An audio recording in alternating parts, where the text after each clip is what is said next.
Okay, we are live for PCR 813, and we are going to shift to another aspect of the course outline. Now, when we started the course outline, we covered peace.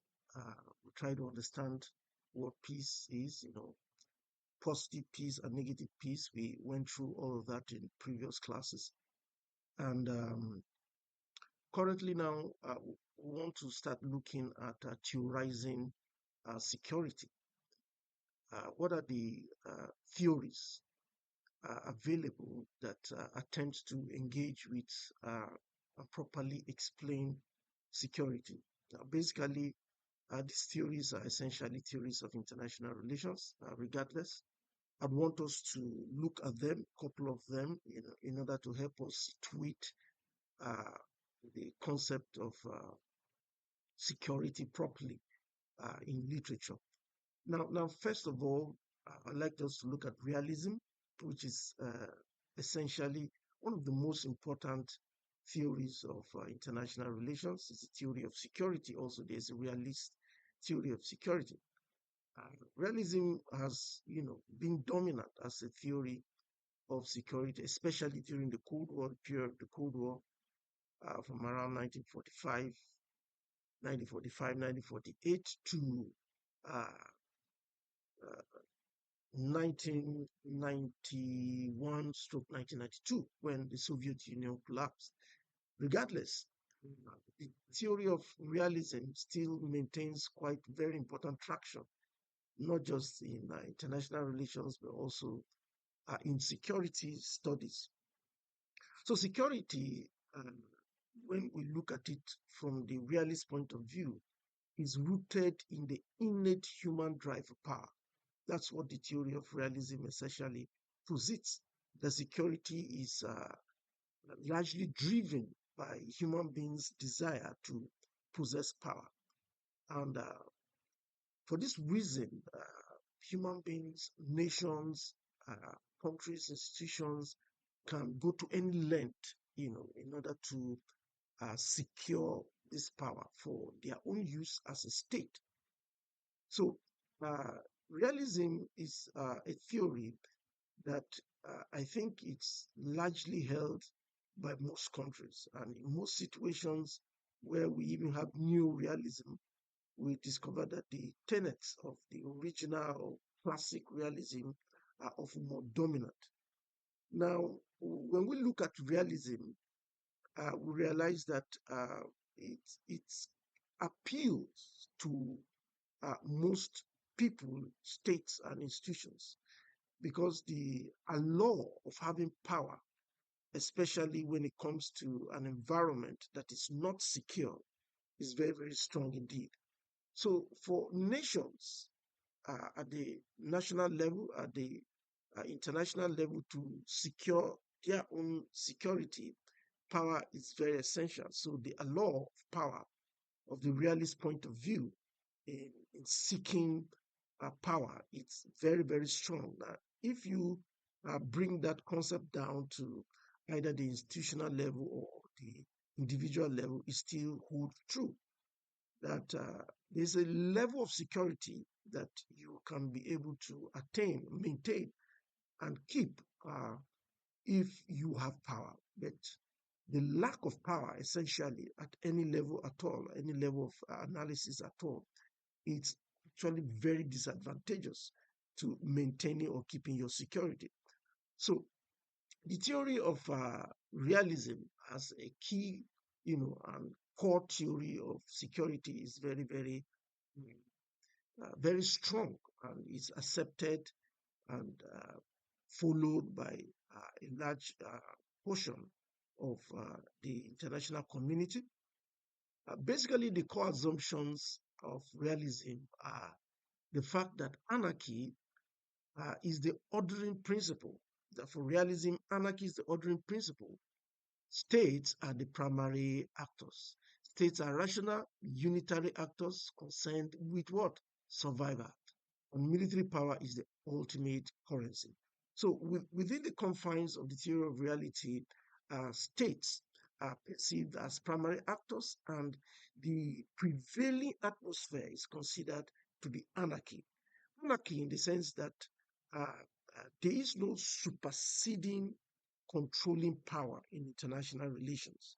Therefore, there's a sort of anarchical environment in which everybody does what they please and everybody is at liberty to make decisions as a sovereign state, to make their choices, to choose positions or confront whoever they want to confront. Although there's a certain element, a certain level of what I should call order that is usually imposed to international institutions and organizations. However, when you look at the overriding situation in international relations, it's more or less anarchical.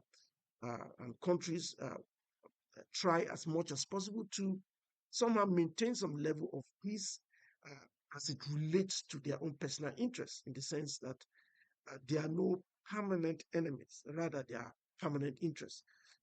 Consequently, in the pursuit of your own interests, you may decide to exercise some level of deterrence in international relations so as to be able to obtain some of the interests which you pursuing.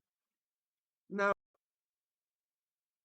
apart from realism, another very important theory of security that offers some, more optimistic counter point to realism is that of liberalism, which essentially argues that cooperation under anarchy is possible.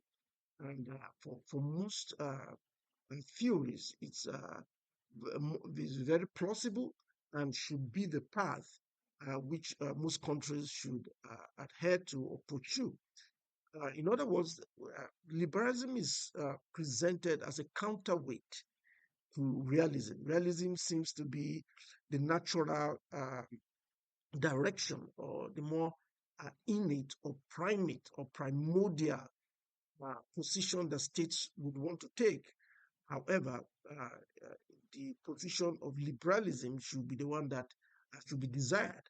Hence, the core assumptions for liberalism is that the international institutions, economic interdependencies, and democratic governance can mitigate anarchy's effect in society. So states are not unitary, but they are influenced by domestic actors and ideas. This position of liberalism is very, very strong, and it usually shows up in both international and local politics. You, as students of history, you would have come across the interplay of liberal ideas and positions in countries, especially Western countries, in which liberalism has very strong hold there, and you see how they are pitted against far right or leftist ideas, as the case may be. So essentially, when we look at security, the securing not just of the state, but of also the human beings within the state and the international community, the region or the sub-region as a whole, the interplay uh, of, of liberalism and realism is usually the most dominant form of interplay among these theoretical positions when it comes to security issues, both at the international and also at the local levels. So, the third theory that we may want to look at is that of the social tone theory, or what most theories call constructivism. Largely, it emerged in the 1990s, is essentially shifting the focus from material forces to the power of ideas, norms, and identity. So essentially, constructivism is desiring to perceive the international system as a social construct through which shared understanding, can be achieved. Uh, Essentially, constructivism views anarchy as what states make of it. Essentially, it's, for constructivism, anarchy is something that states will create by themselves. It's not something that exists, perpetually within the interactions among states, but rather constructivism tries to push the creation of anarchy, of disorder, into the lap of states, essentially saying that states are the ones that will not that anarchy is there, but states are the ones that, because of their ideas, that will eventually result into creating anarchy. That's the position, of yeah. So, looking at another theory which I believe has gained ascendancy over a period of time is the theory of institutionalism. Institutionalism as a theory, I think, has more traction in recent times, than uh, some of the other lesser theories of security that have come up. Because essentially the core assumptions of institutionalism as a theory of security is the assumption that international institutions, international organizations like the United Nations uh, and other regional or sub-regional organizations can present a proper platform on which this can be negotiated. Now, this has been tested, over time. We have seen the work of the League of Nations that was not very successful in the early part, uh, you know, of the 20th century, from 1919 all the way to 1939, although the League of Nations failed, but we do have its child, the United Nations, that came forth, after the First World War in 1945. And we can be able to establish that the even though the League of Nations failed, there is a certain extent to which the United Nations has been able to succeed, yeah, to some extent, in maintaining global peace. This is limited in the sense that we have not had another world war. We have been able to avoid another world war, but we have not been able to avoid some other smaller or lesser conflicts, using the instrumentality of the United Nations. The United Nations has been able, to uh, avert, some other forms of conflict, several other forms of conflict in the international environment. Uh, and so we can give the United Nations that credit, to being, a platform on which global peace, international peace, has been engaged with. So we can very safely say that the extent of success, the extent of success for international organizations as platforms, for uh, peace and security, and also point out that there are certain areas in which they have failed.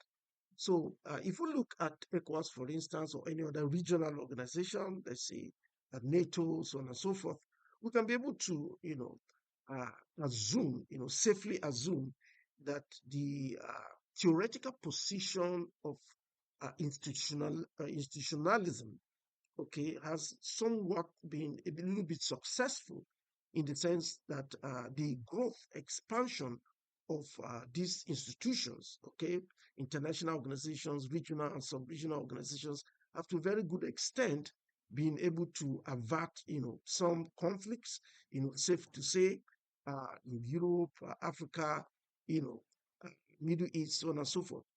Although we can be sure that there are still other conflicts which they couldn't be able to engage with or avert.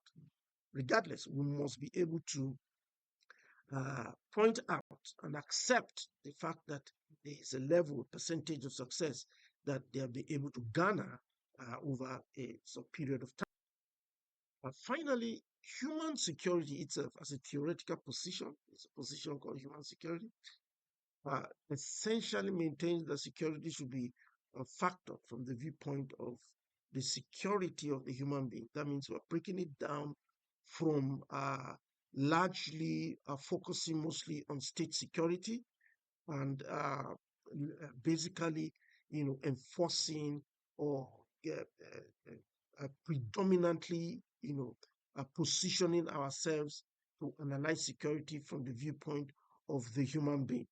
And this was basically an offshoot of the 1994 UNDP position on security. Uh, that looking at security from the state level of analysis does not necessarily benefit all aspects of security, but rather uh, perceiving and beginning to analyze security from the individual level upwards is what is most likely going to benefit not just human beings, societies, but also the state and systemic levels of international relations. So I'm very strongly, enamored to the concept of human security because it presents, a new perspective. It presents a new way of looking at security, and I believe it's the most profitable way of looking at security in the modern world today.